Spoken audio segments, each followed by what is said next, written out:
நண்பர்களே, நம் வாழ்க்கையில் வெற்றி பெற வேண்டுமென்றால் நம்ம எடுக்கிற முயற்சி சில நேரங்களில் பயனளிக்காமலும் போகும். ஆனால் நம் முயற்சியை கைவிடவே கூடாது. தொடர்ந்து முயற்சி செய்து கொண்டே இருக்க வேண்டும். இது மாதிரியான ஒரு கதை தான் நம்ம இப்ப பார்க்க போறோம். தென்னிந்தியாவை சேர்ந்த மகிழன் என்பவர் கல்லூரியில் படித்துக் கொண்டிருந்தார். அவன் பாலைவனத்தை பற்றி அறிந்து கொள்வதில் அதிக ஆர்வம் காட்டி வந்தான். அதனால அவன் பாலைவனத்தையும் பாலைவனத்தில் வாழும் மனிதர்களை பற்றியும் தேடி தேடி படிக்க ஆரம்பித்தான். இந்த நேரத்துல அந்த பையனோட குடும்பம் விடுமுறை நாட்களை எங்கேயாவது சென்று மகிழ்ச்சியாக இருந்துவிட்டு வரலாம் அப்படின்னு திட்டமிட்டார்கள். அதனால அவர்கள் எந்த இடத்திற்கு போகலாம் அப்படின்னு யோசிச்சுக்கிட்டு இருந்தாங்க. அந்த நேரத்துல இந்த மகிழன் அவங்க அப்பா கிட்ட என்ன சொல்றான் அப்படின்னா, அப்பா, நம்ம ராஜஸ்தான் பாலைவனத்திற்கு போகலாம், அங்க ஒட்டக சவாரி எல்லாம் இருக்கும் அப்படிங்கிறான். அதற்கு அந்த குடும்பத்தினர் அனைவருமே சரின்னு சொல்லிட்டாங்க. அடுத்த நாள் காலையில் எல்லோருமே கிளம்பி ராஜஸ்தானை நோக்கி பயணிக்க ஆரம்பித்தார்கள். பாலைவனத்திற்கு வந்த அவங்க ஒரு கூடாரத்தில் தங்கி இரவு உணவை முடித்துவிட்டு உறங்க ஆரம்பித்தார்கள். எல்லோரும் தூங்கினதுக்கு அப்புறம் இந்த மகிழன் இரவு நேரத்துல பாலைவனம் எப்படி இருக்கும் அப்படின்னு பார்க்கறதுக்காக அவன் தம்பியை அழைத்து கொண்டு அந்த பாலைவனத்தில் நடக்க ஆரம்பித்தான். ஆர்வத்தில் 2 பேருமே ரொம்ப தூரம் நடந்து போயிட்டாங்க. அதுக்கப்புறம் திரும்பி வரலான்னு பாக்குறாங்க. எப்படி போறதுன்னே அவங்களுக்கு தெரியல. கண்ணு கெட்டின தூரம் வரைக்கும் ஒரு வெளிச்சம் கூட இல்ல. வந்த பாதையை மறந்து போன அவர்கள் என்ன செய்வதென்றே தெரியாமல் ஏதோ ஒரு திசையை பார்த்து நடந்து போனார்கள். நடந்து போக போக அவர்களுக்கு கால் வலிக்க ஆரம்பித்தது. சரி, கொஞ்ச நேரம் ஓய்வெடுக்கலாம் அப்படின்னு நினைச்சு அந்த மணல்ல அப்படியே ஓய்வெடுக்க ஆரம்பிச்சாங்க. அவங்க ஓய்வெடுக்க ஆரம்பிச்சு கொஞ்ச நேரத்திலேயே சூரியன் கொஞ்சம் கொஞ்சமாக உதிக்க ஆரம்பித்தது. அடுத்த நாள் காலை பளபளவென விடிந்தது. அவங்க 2 பேருமே மறுபடியும் எழுந்து எப்படியாவது நம்ம அப்பா அம்மா இருக்கிற இடத்துக்கு போகணும் அப்படின்னு திரும்பவும் நடக்க ஆரம்பிச்சாங்க.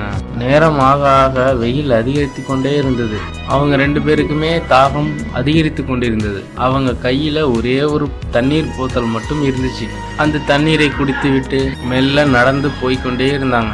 அந்த உச்சி வெயில்ல நடந்ததுனால அவர்களுக்கு மீண்டும் தாகம் எடுத்தது. கையில் இருந்த தண்ணீரும் தீர்ந்து விட்டது. இவர்களுக்கு நாக்கெல்லாம் வறண்டு போய்விட்டது. எப்படியாவது இங்கிருந்து தப்பிக்கணும் அப்படின்னு நடந்துகிட்டே இருந்தாங்க. மகிழனுக்கு இந்த பாலைவனத்தை பற்றி ஏற்கனவே படித்திருந்த காரணத்தினால் இந்த பாலைவனத்தில் மயங்கி நம் கீழே விழுந்தால் அங்கேயே காய்ந்து கருவாடாகி போக வேண்டியதுதான் அப்படின்னு யோசிச்ச அவன், கடவுளே, எப்படியாவது எங்களை காப்பாத்து அப்படின்னு வேண்டினான்.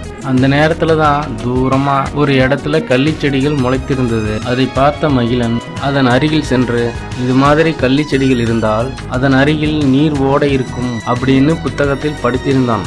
அதனால 2 பேருமே அங்கேயும் இங்கேயும் ஓடி போய் ஏதாவது இருக்கிறதான்னு பாக்குறாங்க. ஆனா ஒண்ணுமே இல்ல. 2 பேருக்குமே வெயில்ல நாக்கு வறண்டு போயிருக்கு. மகிழனோட தம்பி, அவ்வளவுதான், நம்ம லைஃப் இங்கேயே முடிய போகுது அப்படின்னு பயப்படுறான்.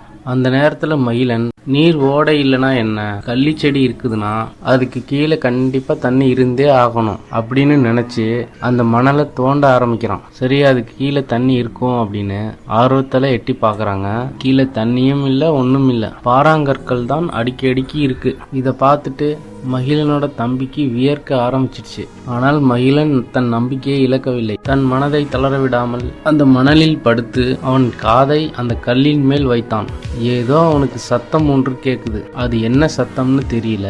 இது மாதிரியான சத்தம் இந்த பாலைவனத்துல எங்குமே இருக்காது. சரி, இதுக்கு கீழே ஏதாவது இருக்கு அப்படின்னு தன் கைகளால் அந்த பாறைகளை நகர்த்தினான். இன்னும் கொஞ்ச நேரம் அந்த பாலைவனத்துல அவங்க நின்னாங்கன்னா அவங்க 2 பேருமே அதே இடத்துல காய்ந்து எலும்பு கூடாகி இருப்பார்கள். அந்த பாறைக்கு அடியில் நீர் ஓடிக்கொண்டிருக்கிறது. அதுக்கப்புறம் என்னங்க, அங்க இருக்கிற தண்ணியை குடிச்சிட்டு அவங்க கையில வச்சிருந்த காலி நீர் போத்தலில் கொஞ்சம் தண்ணீரை எடுத்துக்கொண்டு அவங்க நடக்க ஆரம்பிக்கிறாங்க. கொஞ்ச நேரத்திலேயே அவங்க அப்பா அம்மா இருக்கிற இடத்துல வந்து சேர்ந்துடுறாங்க. இந்த கதையிலிருந்து நம்ம என்ன கத்துக்கணும்னா, முயற்சி பண்ணிக்கிட்டே இருக்கணும். நம்ம எடுத்த செயலை பலன் அளிக்காமல் போனாலும் இறுதி வரை முயற்சி பண்ணிக்கிட்டே இருக்கணும். அப்பதான் அது வெற்றியா மாறும்.